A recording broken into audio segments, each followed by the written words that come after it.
BPL এর 11তম আসরের চট্টগ্রাম পর্বের খেলা শেষ হলো খুলনা টাইগার্স ও সিলেট স্ট্রাইকার্সের মধ্যকার জমজমাট ম্যাচ দিয়ে, যেখানে 6 উইকেটে সিলেটকে হারিয়ে জয় পায় খুলনা।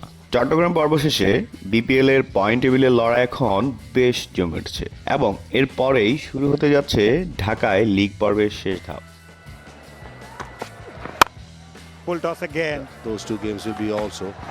বিপিএল এ অংশগ্রহণকারী 7টি দল অন্তত 8টি করে ম্যাচ খেললেও দুর্বার রাজশাহী ও ঢাকা ক্যাপিটালস 10টি করে ম্যাচ খেলেছে। খুলনা টাইগার্স, চিটাগং কিংস ও সিলেট স্ট্রাইকার্স খেলেছে 9টি করে ম্যাচ এবং ফরচুন বরিশাল খেলেছে 8টি ম্যাচ।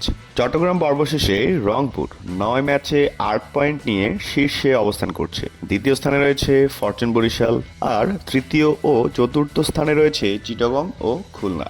আগামী রোববার 26শে জানুয়ারি থেকে 1 ফেব্রুয়ারি পর্যন্ত হবে লিগ পর্বের শেষ 10টি ম্যাচ।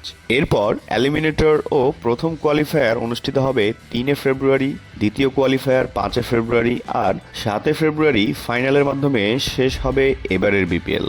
শেষের দিকে বিপিএল এর প্রতিটি ম্যাচ আরও রোমাঞ্চকর হতে চলেছে, যেহেতু প্রতিটি দলই প্লে অফে যাওয়ার জন্য মুখিয়ে আছে। সুতরাং ম্যাচগুলো হতে যাচ্ছে টান টান উত্তেজনার।